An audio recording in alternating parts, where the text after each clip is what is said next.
start with what it is. You guys have got Okay. 3 minutes, three Starting now. minutes from Okay, now. mental toughness. We decided it came in many forms, really, depending a little bit on the sport. It's quite interesting. We had quite a few sports. And we've written a list of what some of them are. And I'm sure you guys could add to it and I'll take away. But one of the first things is, you know, the ability for an athlete. We all recognise the one that's really tough. But it's then making the point. So the one that it has the ability to both negatively and positively feed back to themselves, or take negative and positive feedback. They can take it, they use that information and they make it helpful. They handle pressure. So when pressure is on in training, in life, in competition, they handle it to a certain degree. And again, you can talk about the degrees of which they're handling it. They deal with failure in a positive way. And they also deal with success in a progressive way. You know, it's not just success, yay, way, let's go on, the training goes to pot. They take success, it's a process, it's a part of the process. Mental toughness, you can see the ones with mental toughness, they're in a zone, and nothing disturbs that. Once they're in that mental tough place, bombs can go off, things can happen, and they're focused. So it's really good in that point of view. Very good at creating routines and sticking to routines. They have incredible endurance as a result, usually. And they always take, you know, they tend to have a pattern of doing things the hard way, not the easy way. So those are the mentally tough ones. They don't cop out at any phase in the training and the day-to-day humdrum of training, as well as in competition. It's really a state of mind. And we all agreed that the ones that have got it are easy to identify. It's the ones that are a little bit on the margin. Anybody want to do how you recognise it? 1 minute. I'll carry on. As we've only got 1 minute, let's talk about coaching it. Because coaching it, I mean, how do we recognise it? I've kind of talked about it. Coaching it. Pretty much you have to communicate. You have to sit down and you have to be honest. You have to turn around and you have to say to that individual, this is what I see you're lacking. This is the area I see you're lacking. It may be a physical weakness, like they just don't take pain, or it could be just the mental capacity to perform under pressure or perform when it matters. So you've got to have that honest conversation with where you see the weakness. And then break it down into small steps.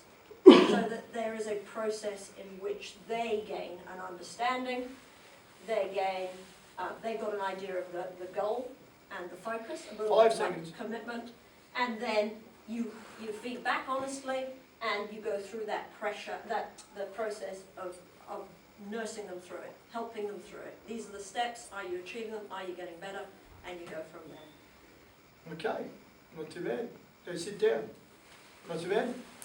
Guys, I don't use PowerPoint. I hate it for that exact reason. You end up talking to the PowerPoint and not talking to the group, and we're connectors and communicators. All right, so you knew I was going to get into it. MT, for me, is when an athlete or a player or whatever you want to call them can do their job or play their role, can do the thing that they've trained to do and they need to do to win, regardless of what happens to them or around them. Right, so that helps me. That really helps me. An athlete can continue to do their job, what they've trained for, no matter what's happening. Yeah? Plank theory. Who knows plank theory? I've gone through this once before, I think, here. Plank on the ground. 1 metre wide, 10 metres long. Who can walk along it? Everybody. Yeah, sorry. Put the same plank, same length, same width. 60 kilometres in the air, who can walk along it? Assume you've got oxygen. What's changed? Nothing. Still walking along the plank, still the same. It's a perception that's different. That no matter what's happening, a mentally tough athlete will do the job they've trained to do. No matter what's happening to them, how they feel, or the perception of pressure, they'll continue to do the job. That's what I think is important. Now the issue is, how do you coach it? It comes back to your practices and your skill level. What's the first step in teaching somebody a skill? So if you want to teach someone a new skill, what's the first thing we do? Really basic. Break it down, but what do? We just teach it, don't we? We teach it, we expect them to learn something simple. Then we ask them to do what? No, what do we ask them to do? They do it, repeat, they do more, and eventually the textbooks will tell you they master it. All right, I'm going to free you again. I've freed you from physiology. I free you from biomechanics. I free you. They're one of the greatest myths in sport, coaches, is the myth of the technically perfect, absolutely 100% technically perfect technique. It doesn't exist. What you're trying to do, you're looking at things and you're trying to change people's style most of the time. In all sports techniques, there'll be 3 or 4 non-negotiables, but are usually to do with hips and head, most of the time. Most of the time, what's essential will be around hips and head.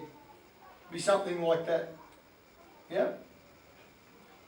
But move on from this ridiculous, outdated concept of the technically perfect athlete. Because you'll waste hours and hours trying to get this technically perfect model where they can stand still, or they'll do it as a drill, which is usually done at really slow speed, and then they can't. It doesn't help them get better in terms of their capacity to win when they really need to. Most coaches can coach physiology and biomechanics to a degree and get an athlete prepared to do the thing. So let's say you're a 400 metre runner and you need to go 50 seconds to win nationals in your age group. Most coaches, athletics coaches, will have a rough idea of coaching an athlete to run 50. The physiology is not the issue, and they can coach them to have a pretty good technique, body tall, hips high, driving through their hips, good arm action, head still.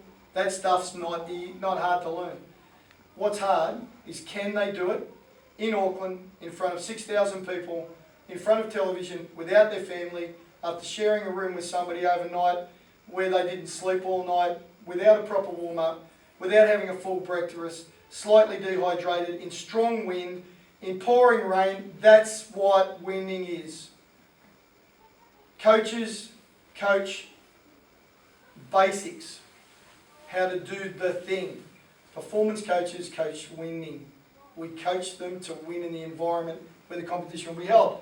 What's the next thing I've got to do once I teach a skill and the athlete's got some of the principles and concepts in place? I've got to teach them to do that at speed. Right? You've got to be able to perform the skill. Have a look at your skills practices. For most of you, you're doing them too slowly. Once they can do them and once they've got a pretty good idea of what it should feel like, remember there's a difference between technique and style.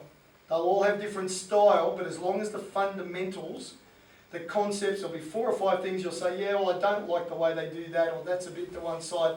But the things that really matter, they're all in place and it looks good. Yep.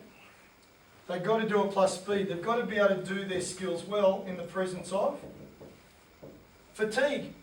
That's what competition is.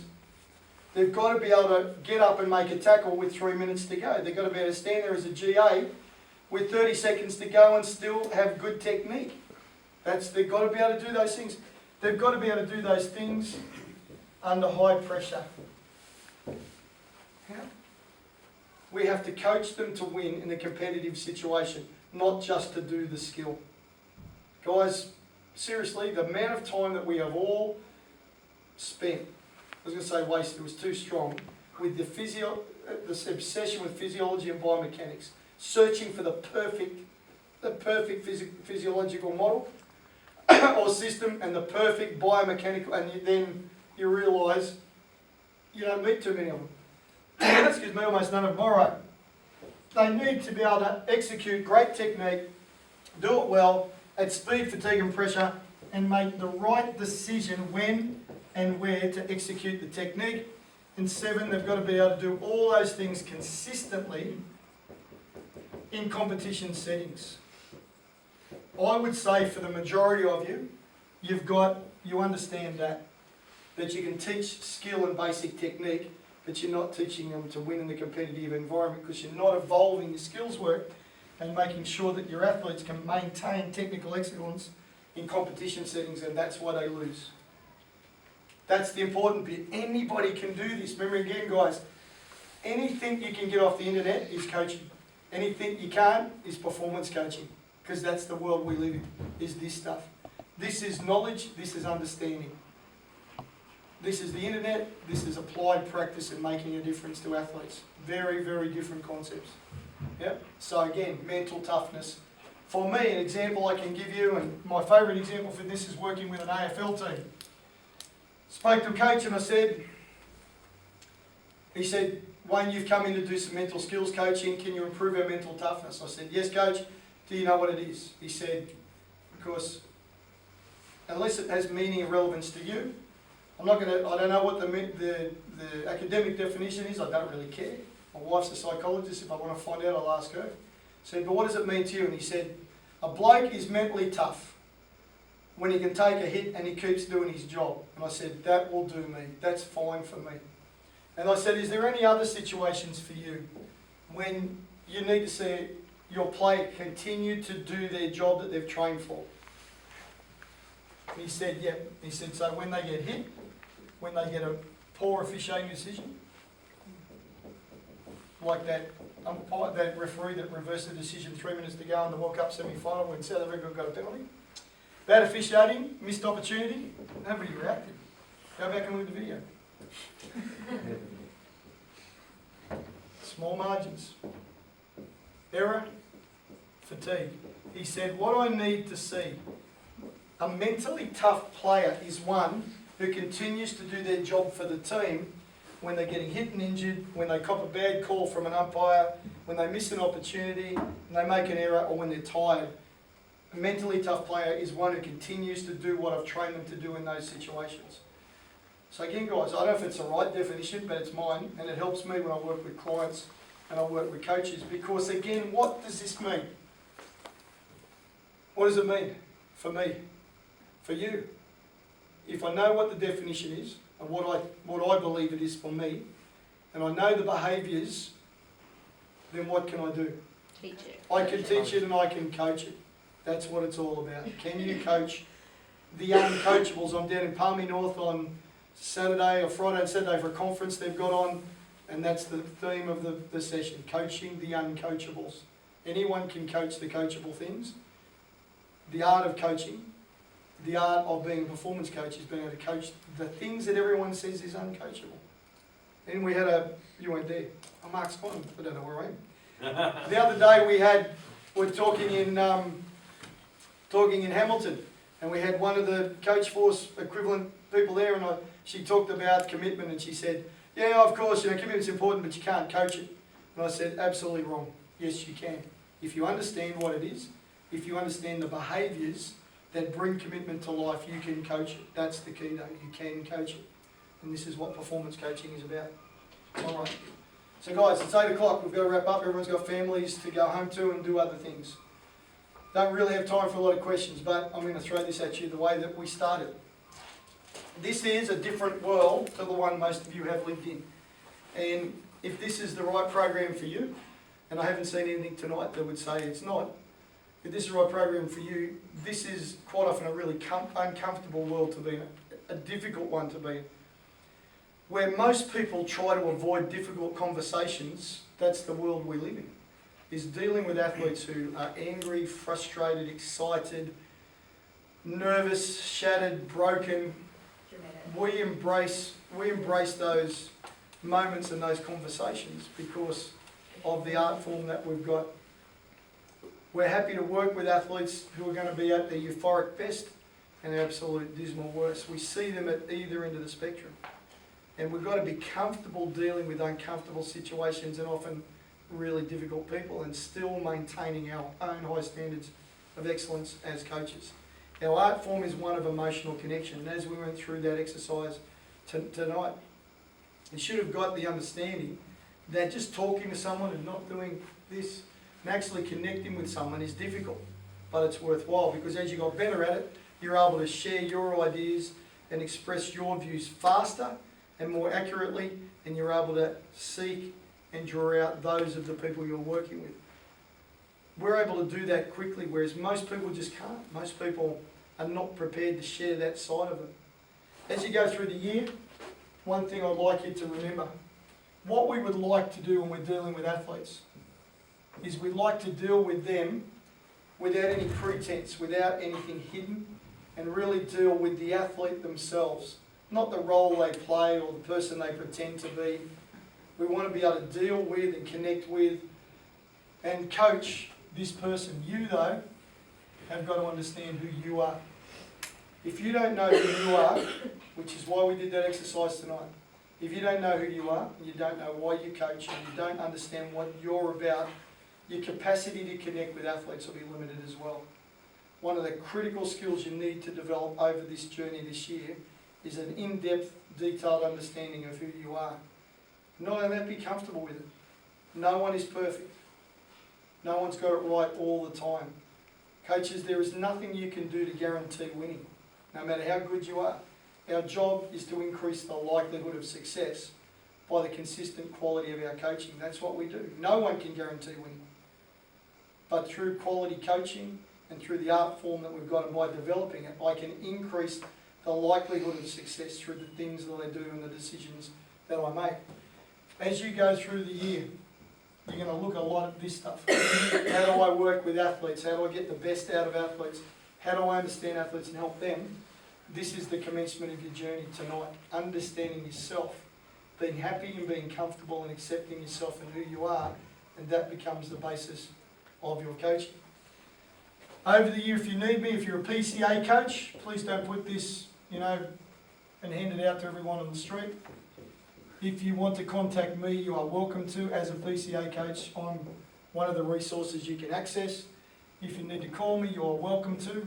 Not to tell me that, your dog's really good at burying bones. Please don't connect on my Facebook and send me pictures of cats playing the piano, because I just unfriend you straight away. You can normally tell I get all these requests, and if I see one which is, a kid, their 2-year-old with an ice cream on their face is their photo, their page photo, I normally just don't connect. So if you want to connect and you want to learn about coaching, I'm the best friend you've ever had. And my starting website for you guys to go to, and there's a bunch of stuff you can get through Dave and other resources, www.wgcoaching.com. If you get it on a plane, come down to Palmy or come up to Auckland, because I'm there for another few days.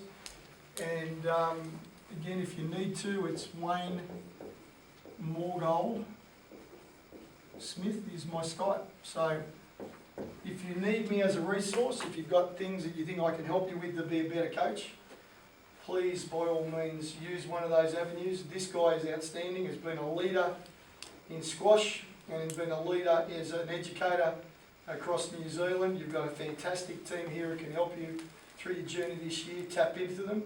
The greatest resource, however, is each other. You would have learnt tonight from the groups that this group between them has a detailed understanding of so many aspects of performance coaching. Become what we call a community of practice, a community of learning. So that if you're in rugby and you want to learn how to develop and prepare individuals, go and hang out with the swimming coach. If you're in netball and you want to learn how to get stronger and faster and more physically aggressive in your game, go and hang out with the rugby coach and watch their sessions.